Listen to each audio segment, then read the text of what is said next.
So we have an update when it comes to the injury status of Impact Wrestling star Heath, the former WWE Superstar Heath Slater, and unfortunately it doesn't look good. Now of course Heath has been out of action since Bound for Glory last October, but Heath revealed on Twitter this week that he will be undergoing surgery on March 1st of 2021.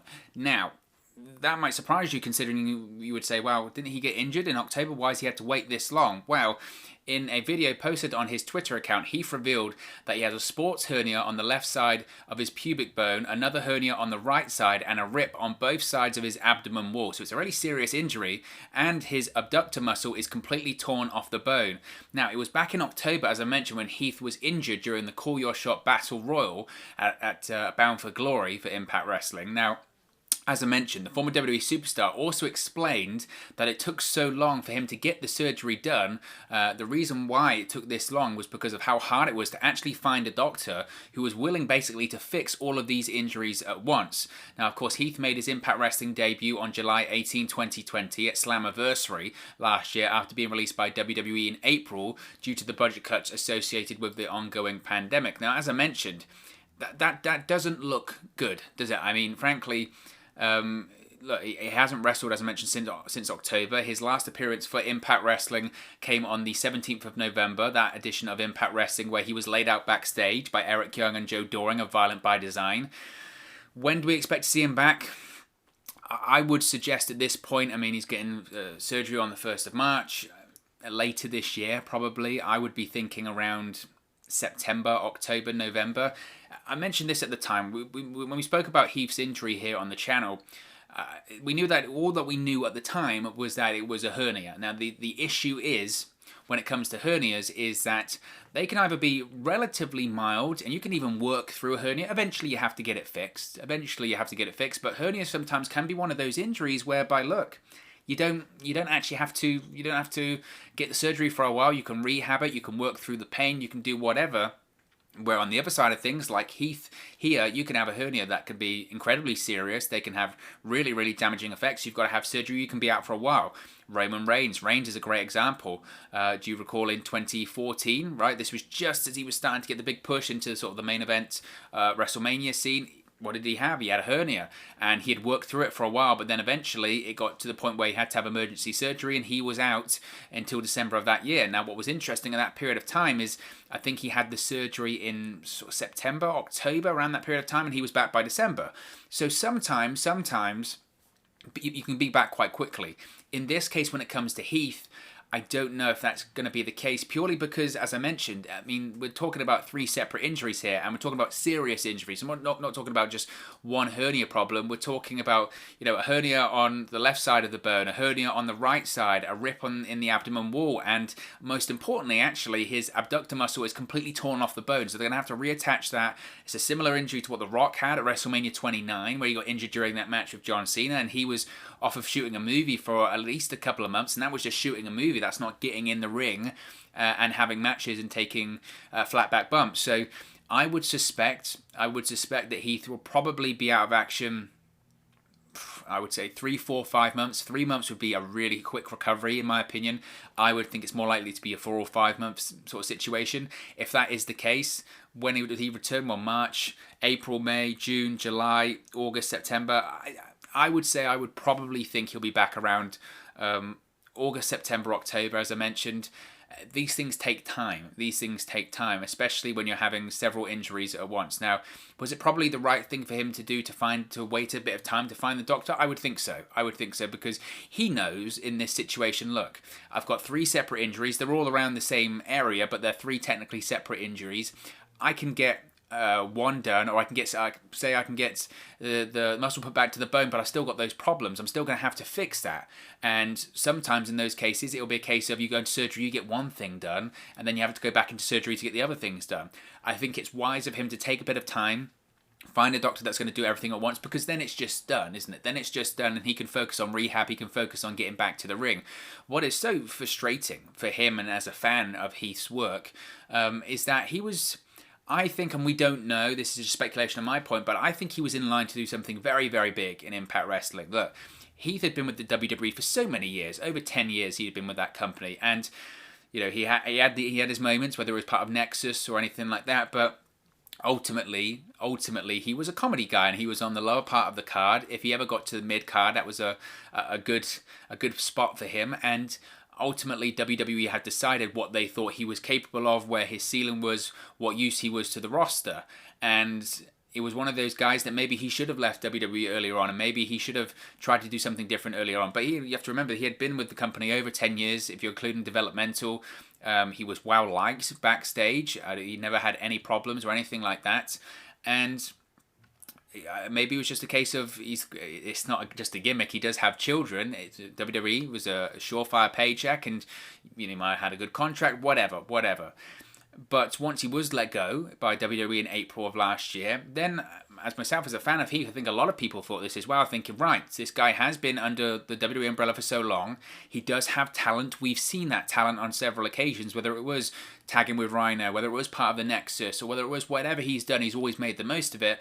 People were excited because they thought, finally, Heath's going to show what he can do. Because you've got, obviously, the 3MB connection, don't you, where two of those guys are former WWE champions, and one of them is the WWE champion right now, Drew McIntyre. McIntyre, WWE champion. Jinder Mahal, WWE champion. Upper mid-card guy. Maybe not a main eventer, but certainly has had success in WWE. And people were saying, well, Heath's got talent, he can, and it was a great time to prove the naysayers wrong. And then he gets released by WWE, makes that cameo appearance on Raw last year where he confronts Drew McIntyre. First of all, looks in phenomenal shape, looks to be in arguably the best shape of his career.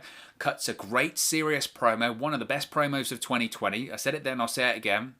Heath was serious, he was emotional, he was talking about his kids, he was talking about how Drew McIntyre abandoned him and all that kind of stuff. And as soon as I saw that promo last year, everything clicked. I felt, I went, right, this guy, I don't think he's going to stay with WWE. He didn't, but I thought, this guy, look, if he goes to an Impact Wrestling, and that was the company I was hoping he went to, and he did ultimately, if he goes to an Impact Wrestling, that version of Heath Slater, that can be a world champion in Impact Wrestling. Because that's seriousness. We know that Heath can cut a promo, and when he got serious then, he got emotional. It was really in a position we hadn't seen him before, and that excited me. I thought this could be a really successful period for him. Then obviously he comes into Impact Wrestling. Once he arrived at Impact at Slammiversary last year, I was like, great, here we go. Again, great shape, great promo. It's the perfect place for him. It's the perfect place to show everyone what he can do, prove those naysayers wrong, prove those people in WWE that didn't think he could be a world champion, that he can be a world champion. And then personally, and this is nothing new because I've said this on here before, I wasn't thrilled about the storyline that they took with him. But, I mean, put a pin in it because we'll come back to it, because the end goal of it, because I felt that there was a rehash of what they'd done before. Because essentially, it was the Heath Slater WWE storyline from 2016, when they had the second brand extension, they had the draft. Heath wasn't drafted, he was a free agent, he was trying to get signed by Raw and SmackDown, he would appear on Raw, had the confrontation with Brock Lesnar, he'd appeared on Raw, and actually that facilitated the return of Jinder Mahal, ended up on SmackDown, Rhino speared him, and eventually they become SmackDown Tag Team Champions, and eventually they get signed. That was the deal, and it felt like they were doing this again, because Heath showed up at Slammiversary, but the storyline was, well, you don't have a contract with Impact Wrestling, we're not going to give you one. And then the storyline over several months, he would have to try and negotiate, try and earn a contract with Scott D'Amore, was teaming up with Rhino, and it was all going to culminate at Bound for Glory, the Call Your Shot Gauntlet Battle Royal, whereby if Heath or Rhino won, not only would they win the match at a possible tag team championship or championship opportunity, but also Heath would get a contract and Rhino wouldn't be fired. That was the storyline there.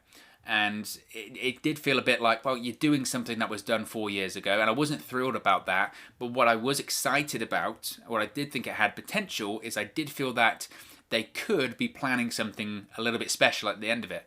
Because what about if the storyline was that they get to Rhino and Heath being the final two, and they both obviously get what they want because they know they're going to win, and that means that Heath's going to have a job and Rhino's going to have a job, but then suddenly Heath just, bang, turns on Rhino, beats the hell out of him. It's a heel turn for Heath Slater. It's the time for him to go right up to the top of the card, to show this new persona, a different side of him, possibly get into main events, possibly become a world champion. Really the renaissance of Heath's career, and showing people what he truly can do. That's what I thought. They could be heading in that direction. And we know now that the plans were for Heath to win that match. Heath was planned to win that match. But when it comes to pro wrestling, these things happen, because Heath comes out at Bound for Glory, goes to the ring, maybe hits like 2 moves, and then I believe, if I recall correctly, he went for a kick. and then he just was down for most of the match, and it was obvious, very obvious, that he was injured. We did a watch along on the channel, so you can listen to my reactions when it was happening. It was obvious that he was injured, and because of that, the finish was still for Heath to win the match, but then he was down for so long, you could see referees scrambling and talking to Rhino, talking to Heath. The audible was made that Rhino was going to win the match because that's how they got out of the situation. Heath would still get a contract, and Rhino would stay with the company, and eventually they would go for the tag titles, blah, blah, blah.